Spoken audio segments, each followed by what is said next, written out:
अस्सलाम वालेकुम एवरीवन। आज हम स्विच स्ट्रक्चर को डिस्कस करेंगे। ये भी एक कंडीशन स्ट्रक्चर की फॉर्म है। नेक्स्ट है कि alternative of nested if else. Nested if else को हमने लास्ट लेक्चर में डिस्कस किया था कि वहाँ पर मल्टीपल कंडीशंस होती हैं और उनकी मल्टीपल स्टेटमेंट्स होती हैं।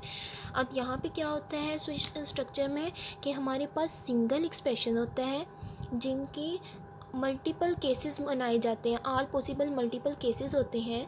सिंगल एक्सप्रेशन का जो रिज़ल्ट होता है वो हम मल्टीपल केसेस की जो कांस्टेंट वैल्यू है उनके साथ मैच करते हैं।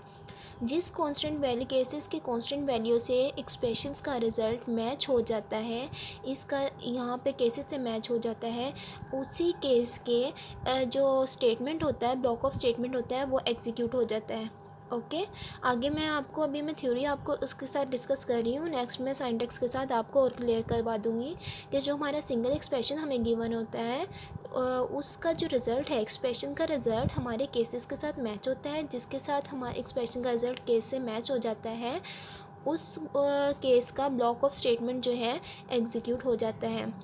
और फिर केस का जब हमारे केस की जो स्टेटमेंट है, ब्लॉक ऑफ स्टेटमेंट एग्जीक्यूट हो जाती है, उसके बाद एक ब्रेक स्टेटमेंट जो है वो दिया जाता है। जो ब्रेक स्टेटमेंट वर्क करता है, वो ब्रेक स्टेटमेंट क्या करता है कि हमारे कंट्रोल को स्विच स्ट्रक्चर से बाहर ले आता है।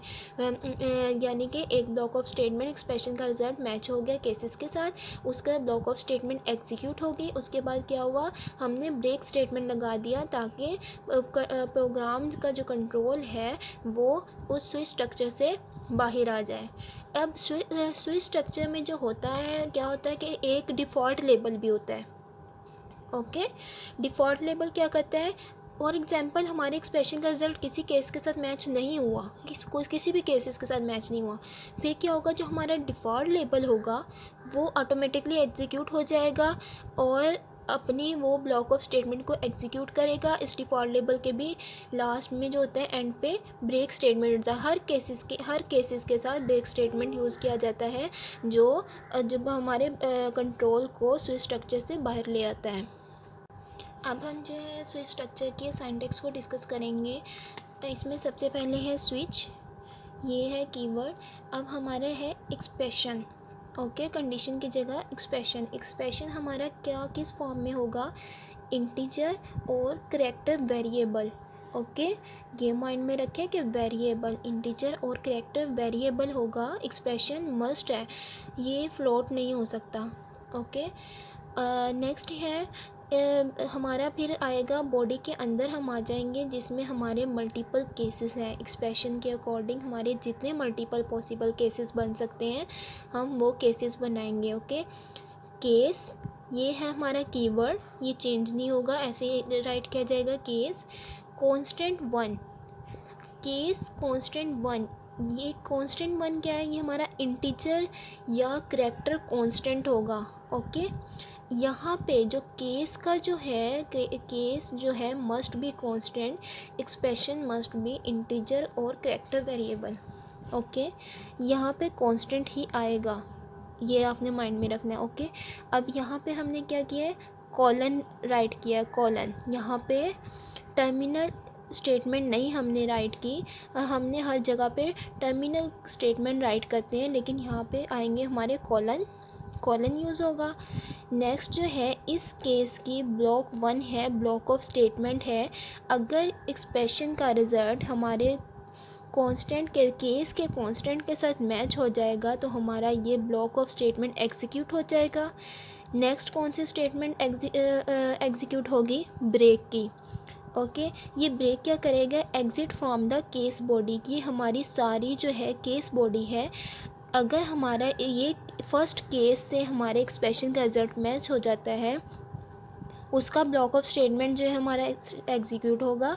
फिर जो ये ब्रेक स्टेटमेंट है हमारे कंट्रोल को इस केस स्टेटमेंट से केस बॉडी से बाहर ले आएगी। ओके समझ आ गया कि इसका केस ब्रेक हमारा क्या करेगा कि कंट्रोल को एग्ज़िट कर देगी केस बॉडी से।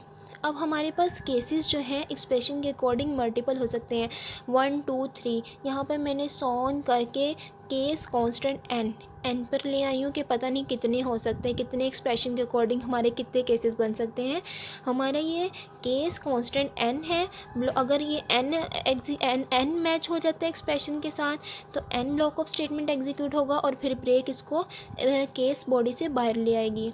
अब हमारा लास्ट में जो राइट किया मैंने डिफ़ॉल्ट स्टेटमेंट राइट की है, ये हमारी डिफ़ॉल्ट बॉडी है, इसकी पे स्टेटमेंट लिखी जाती है। डिफ़ॉल्ट जो बॉडी जो है हमारी ऑप्शनल है, ओके, ये ज़रूरी नहीं होती।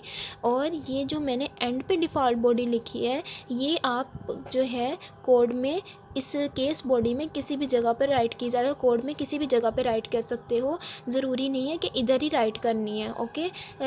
ये हमारी जो है स्विच स्टेटमेंट है, इसमें वन एक्सप्रेशंस होता है, मल्टीपल केसेस होते हैं। एक्सप्रेशंस का रिज़ल्ट अगर केसेस के कांस्टेंट से मैच हो जाता है वही ब्लॉक ऑफ स्टेटमेंट जो है हमारा एग्जीक्यूट हो जाता है और ब्रेक स्टेटमेंट उसको एग्जीक्यूट करने के बाद बॉडी से केस बॉडी से बाहर ले आती है। एंड नेक्स्ट है केस जो है हमारा मस्ट बी कांस्टेंट और एक्सप्रेशन जो होते हैं इंटीजर कैरेक्टर वेरिएबल, ये फ्लोट नहीं हो सकते, ओके।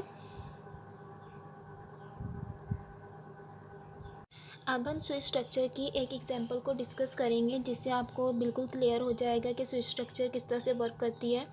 यहाँ पे मेरे पास एक प्रोग्राम मैंने राइट किया हुआ है। ये मैंने लाइब्रेरीज़ इंक्लूड की हैं, iostream.h और conio.h। वर्ड में यहाँ से मेरा प्रोग्राम स्टार्ट हो रहा है कि हम इंट वेरिएबल लेते हैं। ये हमने किस लिए लिया है वेरिएबल, क्योंकि यूज़र ने एक्सप्रेशंस की एक वैल्यू इंटर करनी है, वो भी इंटीजर वेरिएबल या फिर करैक्टर। जो यूज़र इंटर करेगा वो इस वेरिएबल में स्टोर हो जाएगा, okay. Cout enter the number of weekday, हमारे पास एक प्रोग्राम किया है, मैं पहले प्रोग्राम आपको समझा देती हूँ। प्रोग्राम ये है कि नंबर लेने हैं, यूज़र एक नंबर इंटर करेगा, नंबर कौन से, number of week day, okay.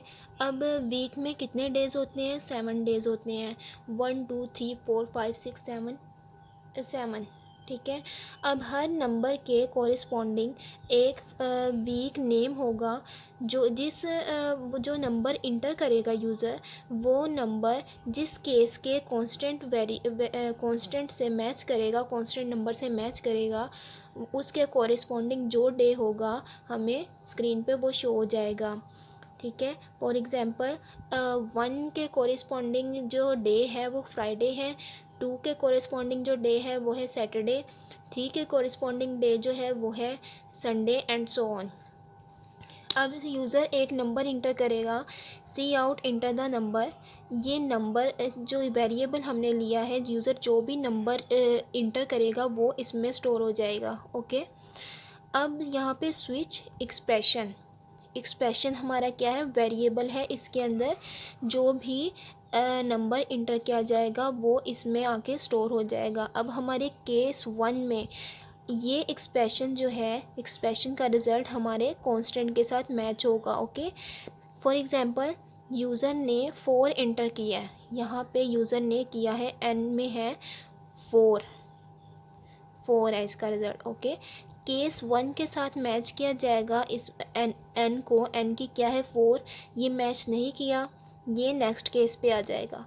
यहाँ पे केस 2 के साथ एक्सप्रेशन के रिज़ल्ट को मैच नहीं किया, तो ये केस 3 पर आ जाएगा। केस 4 के एक्सप्रेशन को मैच किया केस 4 के साथ, ओके। केस 4 जो है मैच हो गया है तो क्या होगा, प्रिंट करवाएगा सी आउट मंडे, ओके। हमारे कंप्यूटर स्क्रीन पे क्या शो होगा, मंडे के 4 के कॉरिस्पॉन्डिंग जो है मंडे है, और फिर ब्रेक जो है, ब्रेक स्टेटमेंट एग्जीक्यूट होगी और ये हमारी सारी जो स्टेटमेंट है, सारे केसेस स्किप कर दिए जाएंगे और कंट्रोल केस स्टेटमेंट से, केस स्ट्रक्चर से बाहर आ जाएगा। अब ये तो मैंने एग्जांपल दी थी कि इस तरह वर्क करेगा। अब हमने किस तरह से ये प्रोग्राम राइट किया है कि हमें नंबर ऑफ़ वीकडे जो है गिवन किए गए हैं उसके अकॉर्डिंग हमने डेज़ को कॉरिस्पॉन्डिंग राइट करना है। केस 1 में हमने लिया फ्राइडे, सी आउट अगर केस 1 इंटर कर देता है, 1 इंटर कर देता है तो हमारा होगा सी आउट फ्राइडे जो हो जाएगा। ब्रेक स्टेटमेंट क्या कर देगी, बाकी सबको स्किप कर देगी। फॉर एग्जांपल अगर 2 इंटर कर देता है तो 2 का सैटरडे वो प्रिंट कर देगा, सी आउट सैटरडे। अगर 2 जो है एक्सप्रेशन से मैच हो जाएगी तो हमारी सैटरडे प्रिंट हो जाएगी, हमारी सी आउट सैटरडे वाली स्टेटमेंट एग्जीक्यूट होगी। अगर हमारी जो है एक्सप्रेशन में 3 यूज़र इंटर कर देता है तो हमारी सी आउट संडे वाली स्टेटमेंट एग्जीक्यूट होगी। अगर हमारी जो केस है 4 एंटर कर देता है तो हमारी मंडे वाली स्टेटमेंट एग्जीक्यूट हो जाएगी। और अगर हमारी जो एक्सप्रेशन में यूज़र एंटर कर देता है 5 तो हमारी 5 केस एग्जीक्यूट होगा और हमारी स्टेटमेंट ट्यूसडे वाली एग्जीक्यूट हो जाएगी। अगर यूज़र एंटर कर देता है एक्सप्रेशन में एक्सप्रेशन वेरिएबल में 6 तो वेडनेसडे वाली जो है एग्जीक्यूट हो जाएगी। अगर 7 कर देता है तो थर्सडे वाली। फॉर एग्ज़ाम्पल अब वीक के जो नंबर ऑफ़ डेज़ हैं वो है 7। 1 वीक में 7 डेज़ होते हैं। ओके, हमने 1 से लेके 7 तक जो है अपने डेज़ को उसके कॉरिस्पॉन्डिंग मेंशन कर दिया। फॉर एग्ज़ाम्पल अब यूज़र का क्या पता उसको कोई शरारत सोच जाए, वो एंटर कर दे 9, 10, 11 एंड सो ऑन, कोई भी नंबर एंटर कर देता है तो फिर क्या होगा, कोई भी केस रन नहीं होगा, कोई भी केस एग्जीक्यूट नहीं होगा, क्योंकि कोई भी हमारे एक्सप्रेशन के साथ मैच नहीं करेगा। फॉर एग्जांपल यूज़र ने एंटर कर दिया 10, ठीक है, 10 मैच कर रहा है, 10 का तो कोई केस ही नहीं है। 1 है, 2 है, 3 है, 4, 5, 6, 7, 8, 7 है, 7 तक हमारे केसेस है। उसने इंटर कर दिया 10 तो फिर क्या होगा, हमारा डिफ़ॉल्ट बॉडी एग्जीक्यूट होगी।